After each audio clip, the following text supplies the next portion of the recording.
கிறிஸ்துவுக்குள் அன்பான கர்த்தருடைய பிள்ளைகளே, உங்கள் யாவரையும் ஆண்டவராகிய இயேசு கிறிஸ்துவின் ஈடு இணையற்ற பரிசுத்த நாமத்தினால் ஆசீர்வதிக்கின்றேன், வாழ்த்துகின்றேன். கர்த்தர் தாமே இந்த நாளில் நீங்கள் எதிர்பார்க்கிற நன்மைகள் யாவையும் பரத்திலிருந்து உங்களுக்கு அருளிச் செய்து நீங்கள் இம்மையில் சுகித்திருக்கவும் மர்மையில் நிலைவாழ்வை சுதந்திரித்துக் கொள்ள அனுக்கிரகம் செய்வாராக. தினம் ஒரு மிஷனரி என்கின்ற தலைப்பில் இந்த நாளிலே நாம் பார்க்க இருக்க மிஷனருடைய பெயர் ஜார்ஜ் போரோவ். இவருடைய காலம் 1803 முதல் 1881 வரை. இவருடைய நாடு நார்போலோக், இவருடைய தரிசன பூமி பிரான்ஸ். ஓவியர் ஒருவர் தன் ஓவியத்திற்காக தெய்வீக கலை பொருந்திய ஒரு குழந்தையை தேடினார். நீண்ட நாட்கள் பல இடங்களில் தேடி இறுதியில் ஒரு குழந்தையை கண்டுபிடித்தார். அந்த தெய்வீக முகத்தின் ஓவியத்தை தீட்டினார். ஓவியம் பலரை கவர்ந்தது. பரிசுகளும் பாராட்டுகளும் குவிந்தன. வருடங்கள் பல உருண்டோடின.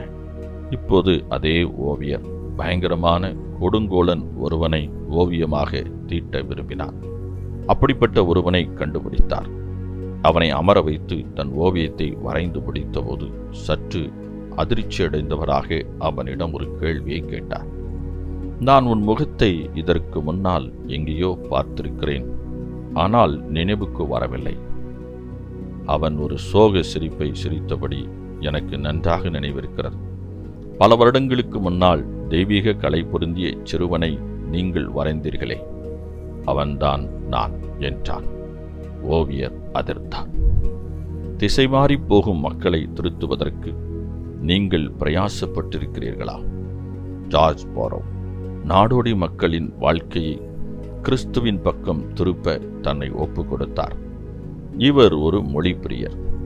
Romani, French, Erse, Danish, Italy, Spanish, Portuguese, German, எபிரேயம், அரபிக், சாக்சன் போன்ற மொழிகளில் புலமை அடைந்தவர்.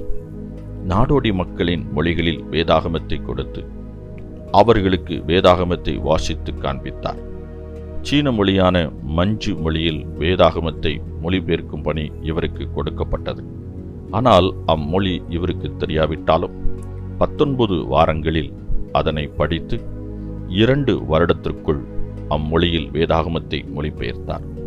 சுவிசேஷ பணிக்காக லிபேரியா நாட்டிற்கு சென்றபோது சாகும்படி இவர் அடிக்கப்பட்டார்.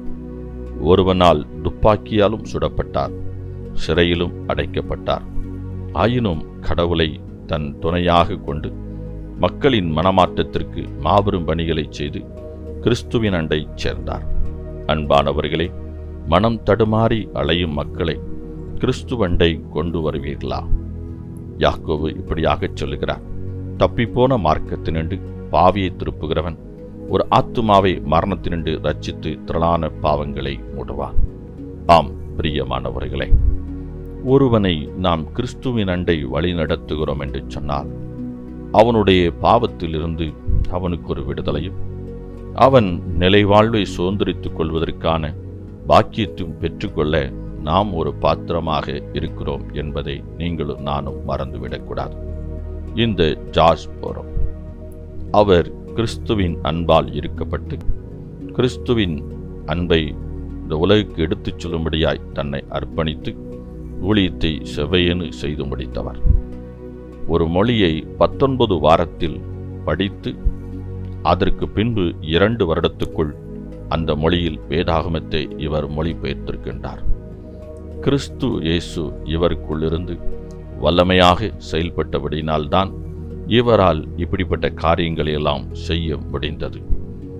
அன்பானவர்களே, ஓவியர் ஒரு குழந்தையை எடுத்து தெய்வீக முகம் கொண்ட குழந்தையாயிருக்கிறது என்று அதை வரைந்து அநேக பெற்றுக்கொள்ளும்படியாக வியாபாரம் செய்தார்.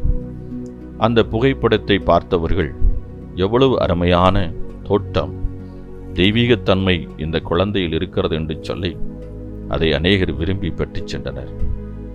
அதே மனிதனுடைய வாழ்வு பெரியவனான போது உலகத்திலேயே கோரமான ஒரு தோற்றத்தை உடையதாக காட்சியளித்ததை பார்த்து அதே ஓவியர் அதிர்ந்து போனார். ஆம் அன்பானவர்களே, எந்த ஒரு குழந்தையும் கோரமான சிந்தையும் அகோரமான செயல்பாடையும் கொண்டதாக பிறப்பதில்லை. இந்த உலகத்திலே அவர்கள் வளர்வதுதான் அவர்களுடைய வாழ்வில் அந்த கோர முகத்தை கொண்டு வருகிறது. ஆம், அந்த தெய்வீக முகம் தொடர்ந்து அந்த குழந்தையுடைய வாழ்நாள் முழுவதும் இருக்க வேண்டுமென்றால் இயேசு கிறிஸ்து அவர்களுக்கு கொடுக்கப்பட வேண்டும். ஆம், இயேசு கிறிஸ்து யாரிடத்தெல்லாம் இருக்கிறாரோ அவர்கள் தெய்வீகத்தன்மையை பெற்றுக்கொள்வார்கள். யாரெல்லாம் கொடூரமாக இருக்கிறார்களோ அவர்கள் தெய்வீகத்தன்மையை இழந்து போவார்கள். ஆனாலும் தெய்வீகத்தன்மையை இழந்து கொடூரமாய் வாழுகிறவர்களுக்கு நாம் இயேசுவை கொடுத்தால் அவர்கள் மீண்டும் தெய்வீகத்தன்மையை அடைய முடியும். இதுதான் சத்தியம். இதைதான் இயேசு கிறிஸ்து நான் உங்கள் வாழ்வை மாற்ற வல்லவர் என்று சொல்லுகிறார்.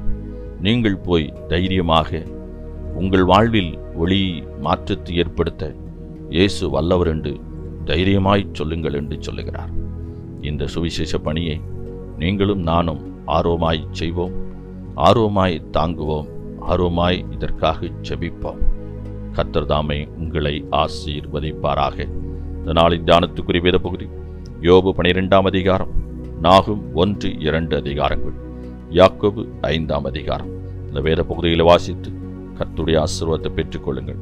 கர்த்தர் தாமே உங்களை ஆசீர்வதிப்பாராக. ஆமென்.